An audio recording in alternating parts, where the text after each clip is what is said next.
At this time, I would like to introduce His Excellency, the Prime Minister to the Royal Court of Boreas Rex, the 81st and the St. Paul Winter Carnival. From the Royal House of the St. Croix Hospice, Keith Bartness. Hey, thank you so much. And thank you for having us here. It's an honor and privilege to be here with you all today. And at this time, I'd like to introduce to you the 2017 St. Paul Winter Carnival Royal Family, beginning with our guardsman from the Royal House of the Bungalow Inn of Lakeland and Guardian Pest Solutions, Romeo Perez. Our West Wind Prince from the Royal House of Quality Refrigeration, Jory Lexon. Yeah. Our East Wind Prince from the Royal House of Donald's Uniform, Brian Laughlin. Today we also have our South Wind Princess from the Royal House of the Rice Street Festival, Elena Hammond.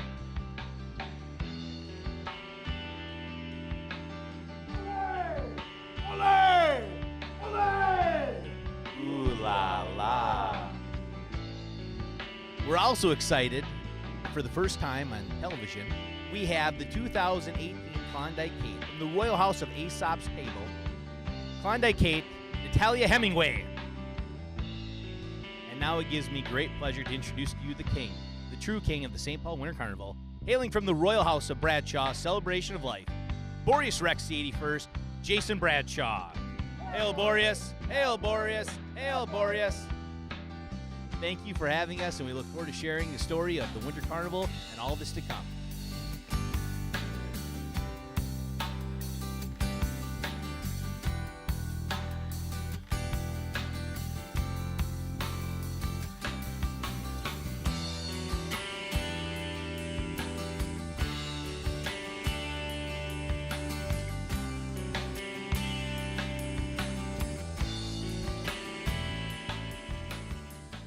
Welcome to the St. Paul Forum. I'm Laura K. Prosser, and today we're discussing the Winter Carnival and all it has to offer for St. Paul and Minneapolis surrounding areas. We already went through the introductions, but I'm here today with Heath, Klondike Kate, and Jason. Guys, welcome. Thank you. And Thanks ladies. for having us. Thank you. So why don't you tell us a little bit about the background behind the St. Paul Winter Carnival? Well, Winter Carnival started back in 1886. And there was a news reporter that had come to the Twin Cities and visited our area and went back to New York and said this is a frozen tundra that's unfit for inhabitants. And St. Paul needed workers at the time because it was the fastest growing city in North America. And we created this Winter Carnival to help celebrate the thing that we were told to not move here for, the winter. And so after 1886, we began building ice palaces and did all the things that celebrate the fun that goes on in winter. Couldn't have people thinking about the horrible winter tundra that we live in, right? Absolutely. We would just want to give everybody merriment and enjoyment, and that is Klondike Kate's personal role, correct? Correct. She was a later addition to the carnival. After the formality of the ceremonies came along, they were looking for someone who would do a little bit more representation of the commoner. And so based off the character of Kathleen Rockwell, who was a gold era saloon singer, they decided to bring someone who brought a little more chutzpah to the organization. And so forth has come Kate, and upon annual competition, a woman steps forward and has the honor of joining Boreas and his family in bringing a little fun and frivolity to the organization. That's wonderful. And now, every year, each one of you is replaced with somebody new. Not replaced, but recrowned, we'll say. So, what goes into the 2017 year, and now with Kate taking over in 2018, what goes from there? So we are actually just coming to the close of our year, and on January 26th, we will usher in a new Winter Carnival year and a new King Boreas. Our year began back on January 27th of 2017, and since then we've had the opportunity to do so many things this year and have made around, well, it's been a little over 400 appearances, so it's been quite exciting all the way across St. Paul and the greater metro, and in fact all the way from Winnipeg, Canada to Bradenton, Florida. That's crazy cross-country travel. You guys got it under your wings, don't you? Or under your winds, who we'll talk to later. That's right. You know, it's an amazing community, the St. Paul Winter Carnival.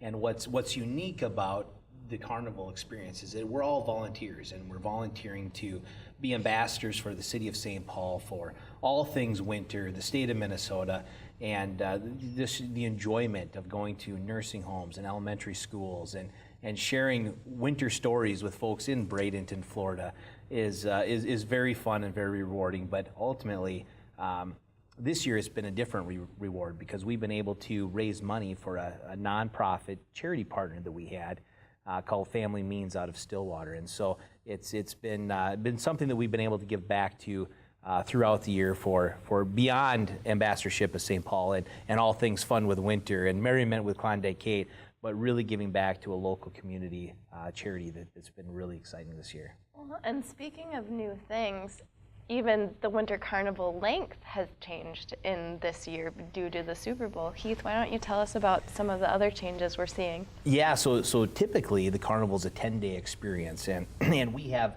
some of the folks that we visited their festivals all come to St. Paul and celebrate with us. And this year it's extended due to that big football game that we certainly hope our Vikings are playing in.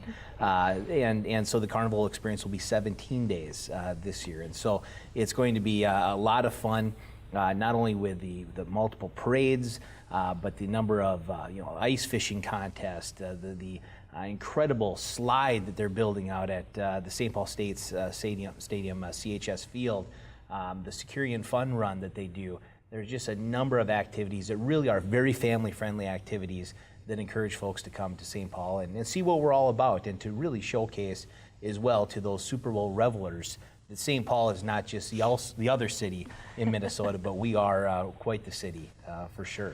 We're not just a cold and ice city. We have spirit, we have chutzpah, as you said earlier. We even have a children's book based on our Winter Carnival. Jason, why don't you tell us a little bit about that? Absolutely. This year we had the honor of creating a children's book that tells called St. Paul Winter Carnival Wonders, and it tells the story of the St. Paul Winter Carnival and really the legend behind it, and then also talks about the values of being a good citizen of St. Paul. It's really written for young people, and my wife and I had the opportunity to have the book put together, and our last year's King Boreas, Jim Flaherty, was so kind as to provide all the printing through Allegra Printing. And so all of the proceeds from the book go to our charity partner, Family Means. And so it's been a neat addition this year, and we hope just an opportunity to, again, give back to our city. And it will be sold throughout the Winter Carnival, correct? Or Yes. Where can people find your book? People can go to wintercarnival.com and purchase it there, and also it has just been picked up by Barnes & Noble, so it can be purchased at all the Barnes & Nobles. That's amazing. That's absolutely amazing. Now, with it being your last year, or I should say the last couple days of your kingship, what do you take from this experience? Would you do it again if they ever roped you into it and asked you? Well, with the number of appearances we've done, it certainly can be a bit tiring, but it has been some of the coolest memories that I'll ever have. And being able to visit hospitals and hospices and schools, you make connections that you just wouldn't have otherwise, and it has been absolutely spectacular. So absolutely, I would do it again. Do you have any advice for the incoming Klondike Kate? My advice is you have a lot of opportunities and you need to take them and make the most of them, because this is a once-in-a-lifetime opportunity, and take advantage of that. Thank you, Kate. Absolutely. Kate, what made you get involved with the Winter Carnival? Well, a number of things.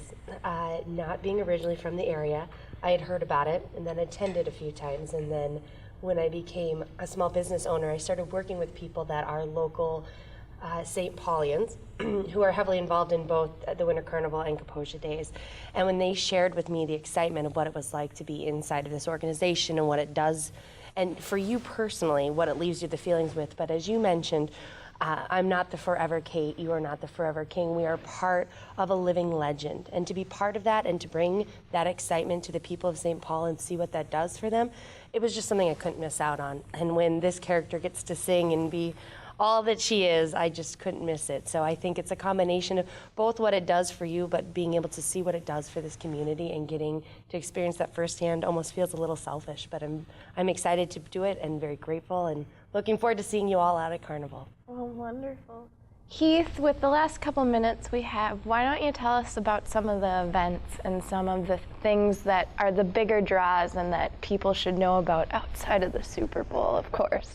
Absolutely. Well, you know, the State Fairgrounds is really the snow sculpting mecca of the Midwest during the Winter Carnival. So there's a snow stomp that happens where folks can come out and they can help stomp down the snow that actually ends up being sculpted into incredible sculptures every year. And the other side of the Winter Carnival lore is the Vulcans, and so they are responsible for kind of maintaining the snow activities at the fairgrounds. And then, of course, every single day at Rice Park, downtown St. Paul, there's concerts and a number of other things to see and do, the ice sculptures. And of course, this year we're going to have an incredible 7-story ice palace.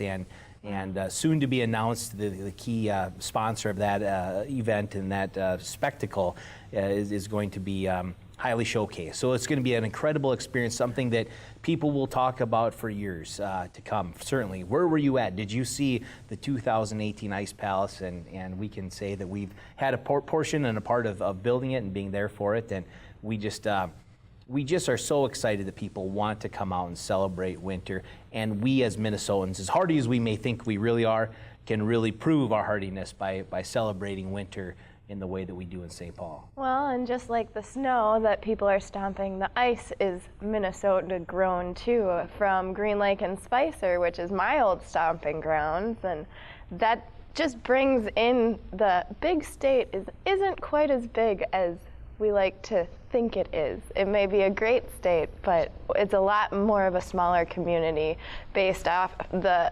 proceeds of the book going to Stillwater, the ice coming from Green Lake and everywhere else. It's so unique that there's folks from every walk of life, from business owners to laborers to some of those folks that maybe haven't found their place yet in this community can come together collectively and enjoy the fun and frolic that St. Paul has to offer. And I think that's a unique, spirited endeavor that really was part of the founding of the carnival itself, was that there was an opportunity to bring people from all walks of life together to come and celebrate something that we want to be hardy about, something that's fun, and that's all the things we can do in winter. Wonderful. Well, Jason, Heath, Kate, thank you so much for joining us. Thank you. And we'll be right back with a few more members of the Winter Carnival family. Welcome back to the St. Paul Forum on the St. Paul Winter Carnival. With our new group of people, we have Jory, Elena, Romeo, and Brian. They are members of the Winter Carnival family. Guys, welcome. Why don't we start with Romeo telling us a little bit about how you got involved and how this family really made you feel at home. Well, I was attending a Klondike Kate event, the contest, and the current, actually the former Kate was a longtime friend of mine, and I was approached and asked to be part of the guard, the King's Guard, and it's really changed my life. So it's set my life on a right turn. Well, and you grew up here, and you said yourself earlier before we started rolling that it really didn't feel like home until you got involved in something like this. Yes, I currently live in St. Paul Park, and I'd been a volunteer there, and it never really felt like home. And it wasn't until I got involved with the St. Paul Winter Carnival. I grew up in St. Paul as a young child, and it just feels right. And making that just feel right, you guys have all volunteered and gotten involved with this family. So why don't we start with Elena talking about the princesses and how you guys relate to the north, south, east, and west winds. Yeah, so I'm the South Wind Princess for the St. Paul Winter Carnival. So we each kind of have our different roles, and it's very cool because with those roles we have kind of different characteristics that follow suit. So a lot of people call me Sassy, the Sassy South, and so I've kind of taken hold of that. And with our different Wynn brothers and the princesses, I mean, you have different words, and I think that just makes it that much more cool for everyone to kind of relate to, like, ooh, I'm the mischievous kind of east wind, or I'm a reliable west wind. So it's really cool that we have just such a variety of characters that then everyone can relate to. Well, and speaking of characters, you guys bring it to parades, you bring it to schools, you bring them all across the United States to being part of the ambassador program. Brian, why don't you tell us a little bit about some of the parades you've been involved in? Well, one of the parades we were really excited to be a part of was the Pride Parade in downtown Minneapolis last June. We feel that St. Paul Winter Carnival, the values of St. Paul Winter Carnival is inclusion of all people from all walks of life. And to be the first St. Paul Winter Carnival royal family to participate in the Pride Parade was a very exciting, very fun, very rewarding experience. I bet. And Elena even mentioned that it brought a few of you guys to tears. I won't name names or point any fingers, but many parades, even whether it's Pride or any of the multiple other ones, it's a tool you guys use.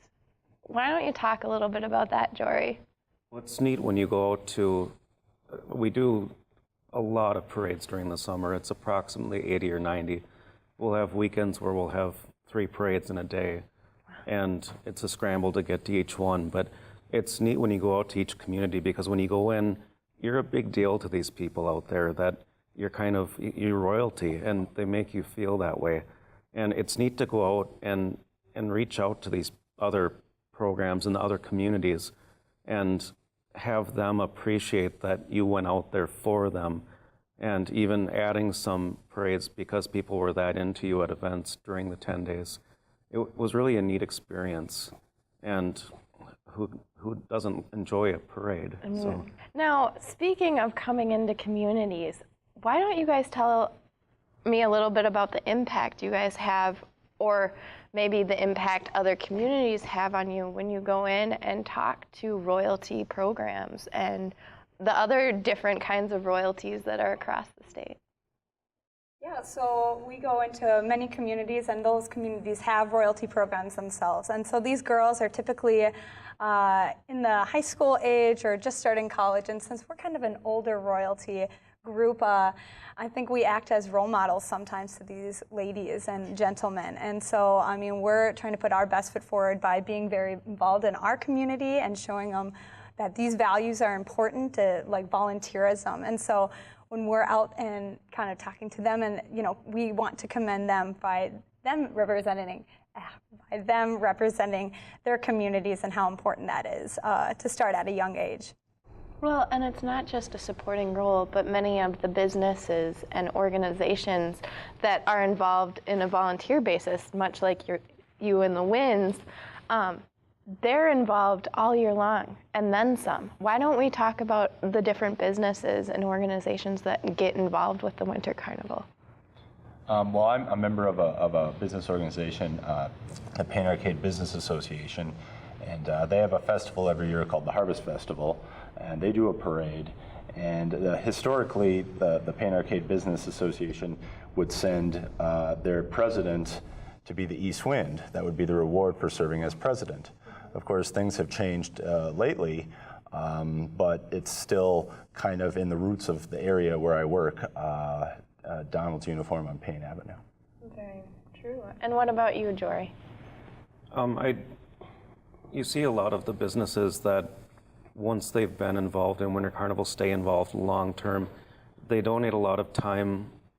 They'll even donate their own employees in positions when they can. They donate a lot of money even for years after. That it's actually been quite amazing to see the support of the business organizations and how long they stay involved, how much time and how much money everyone continues to devote to this program to keep it the strong program it is. It's really impressive. Yeah, I'd like to add that my sponsor is Leo Urick. He's owner of the Bungalow Inn in Lakeland. He's a former Northwind Prince, and he's just continued to stay involved and support incoming princesses, guards, and things like that. So very supportive. Well, and speaking of that, is there any businesses, organizations, or individuals, like Romeo said, that really deserve a shout out for all the efforts and all the work they've been doing, whether they play a role now or play a character now, or if they have in the past? Probably one of the biggest overall families that have been involved and really, really continue to give is the Natus family. They own Hammernix Decorating on Rice Street. They also own Mama T's Castle Tap up further on Rice Street.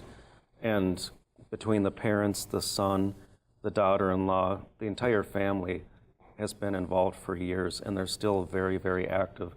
And that's just one of the many, many families that do that, but that's probably the biggest family group and the biggest numbers that I can think of off the top, that they're always at events, they're always trying to help, they're always donating. So a shout out to them for what they've given. Wonderful. And another shout out to Dan Stoltz. Oh, definitely. Spire Credit Union, big supporter, former Boreas. And he's just always been just such a positive influence towards Carnival. Well, and speaking of volunteer basis, for those who have never been involved, what do you recommend, or who do they contact? How do they get involved in this family and in the overall grand scheme of the Winter Carnival? It would be go to some of the events during Winter Carnival and see what it's about. All the activities are listed on the website, stpaulwintercarnival.com, and you can go through all of the things that you can do, and it's at multiple locations this year, with some additions like the snow slide at CHS Field. Get to know the people, get to know the characters. We're approachable. We don't shun people. We'll welcome you and say hi to you. You can also contact St. Paul Winter Carnival if you're interested in volunteering or being a character, and just start trying to learn about the different roles that there are and what you could potentially do. What about businesses and organizations that want to either donate or help or build something? How can they get involved? This year, we are talking a lot about our ice palace that's happening, and so they can people can donate just a small donation of $25, and that helps with an ice block, or they can make bigger donations as well. And businesses also have the opportunity to sponsor, wins and princess candidates and queen candidates. That's another way they can get involved and really support the people who volunteer for Carnival. And they're the people who really keep Carnival going, the people who sponsor us. Perfect. Well, let's backtrack in our conversation a little bit. And why don't you guys tell us a little bit about, you only have a couple days left in your roles. What does that mean for you guys? And where do you go next? How will you be involved next year, if you will be involved? So we get inducted into our WIND organizations, and so I was inducted into the Past Princess Association, so I can really see myself, helping out that organization, and so again, that kind of promotes us all trying to stay involved. Wonderful. And I will be the president of the East Wind organization in 2019. I will spend 2018 sort of mentoring the new East Wind, Bill Wern, helping him out, giving him tips, giving him advice, replacing him if he can't make an event. So that's how I'll start, and then, like I said, I'll go on to a presidential role in 2019. Perfect. And I'm sure it's all about mentorship for you guys. Oh, it's definitely about mentorship, and most of the organizations, you end up staying involved for a while to help keep the organization going. We all help mentor the new guy that comes in. Once we get out a year, there's other roles in our organization that we take care of to help keep Winter Carnival going in the background. You get into the background things that it's still a lot of fun. It's just you're in the background. And as the time goes on, eventually I become, like we call it, the trail boss for the West, where you basically run the organization for a year. So it spreads it out, helps keep it going. Perfect. You know, one of the things I'm looking forward to is hosting the International Visiting Royalty. Some of the people who hosted us at their events and their festivals. So I'm looking forward to that. And that's still in the days to come. That'll be in 2019. Wow. Wow. Well, and in the days to come, as you guys are wrapping up being ambassadors for the different wins and the different guards and everybody else, why don't you tell us some of the things you guys are most excited about in the 2018 Winter Carnival? I'd say the big thing is, especially with the Super Bowl coming to town, is it puts us in a good spot as far as advertising and having people see that we're up here, we're having fun, we enjoy winter. There's things you can go outside and do even when it's cold that are a lot of fun.